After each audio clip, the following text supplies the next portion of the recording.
حضرت عمر فاروق فرمائندا پٹ کیڑی داوا حضرت عبداللہ بارا عرض کرے تو ته بابا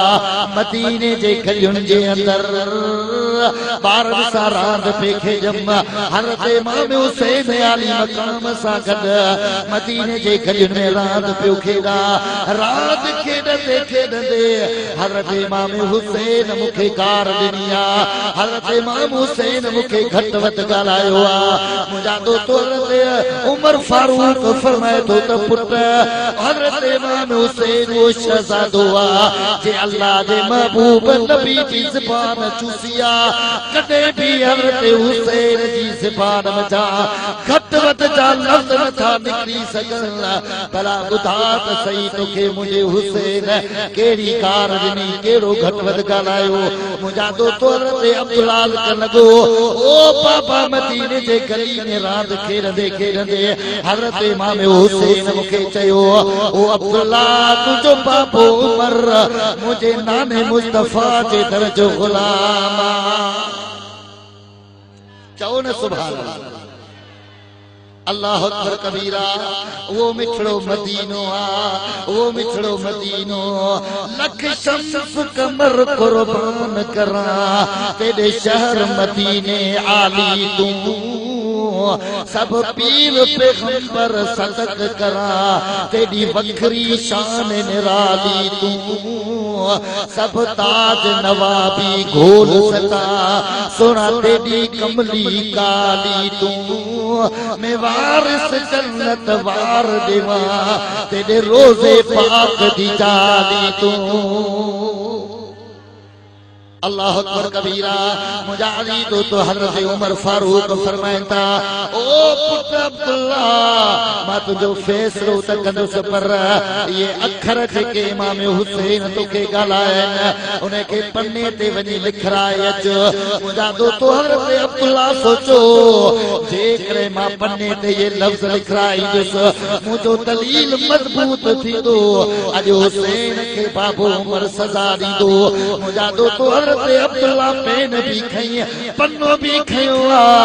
ऐं दरबार में जा निकती जॾहिं हलण लॻो मुंहिंजा दोस्त हज़रत उमर फारूक जे अखियुनि में लुड़क जी हज़रत उमर फारूक रोअण लॻो आ फारूक आज़म जे अखियुनि में जो लुड़क जी आया मुंहिंजा दोस्त मुशीर रफ़ीक चवण लॻा त ओ उमर ॿारहणी ॻाल्हि तूं छो थो रोई पियो कहिड़ी ॻाल्हि जे करे तुंहिंजे अखियुनि में लुड़क जी आया मुंहिंजा दोस्तो हज़रत उमर फरमाइण लॻो ओ अताई ॿारहणी ॻाल्हि नाहे बल्कि मूं उमर जे तक़दीर जो फ़ैसिलो थियण वारो आ मुंहिंजा दोस्तो हज़रत अब्दुल्ला वियो ऐं हज़रत इमाम हुसैन खां पन्ने ते लिखाए आयो त अब्दुल्ला जो पीउ उमर मुंहिंजे नाने मुस्तफा जे दर जो गुलाम आ हेठि सही करण वारो इमाम हुसैन अलैहिस्सलाम अल्लाह अकबर कबीरा ओ मुजाहिद भा ओ बख्शे लुंड दे गोठ में महबूब जे मोहब्बत जा रहण वारो थोड़ी देर गुजरी त हज़रत अब्दुल्ला दरबार जे अंदर आयो ऐं मुंहिंजा दोस्तो वो पन्नो वो कागज़ हज़रत उमर फारूक खे जी हथ में ॾिनई बाबा हे मां इमाम हुसैन खां लिखाए आयो आहियां मुंहिंजा दोस्तो हज़रत उमर फारूक वो कागज़ टुकड़ो पंहिंजे बरके खां वरितो आहे ऐं उहो कागज़ खणी पंहिंजे अखियुनि ते लॻायई मुंहिंजा दोस्तो उन कागज़ खे चुमियूं ॾिनई ऐं पंहिंजे रफ़ीक ऐं मुशीरनि खे फरमाइण लॻो ओ मुंहिंजा साथीओ जॾहिं मां उमर दुनिया मां पर्दो करे वञा जॾहिं मां उमर दुनिया तां लाॾाणो करे वञा अॼु मुंहिंजी तव्हांखे वसियत आहे मुंहिंजे विसाल करे वञण खां बाद में हे कागज़ जो टुकड़ो मुझे कफन में विझी छॾिजो क़यामत जे ॾिहाड़े ते जॾहिं मुंहिंजो रब मूंखां पुछा करे तो उमर केड़ा अमल खणी आयो ही ओ उमर दुनिया में रही करे मूं रब जी रज़ा जला तो केड़ा कम कया मां रब के हज़रत इमाम हुसैन आली मकाम जे हथन सा लिखल यो कागज रब पंजे के ॾेखारी जो मुंहिंजा मौला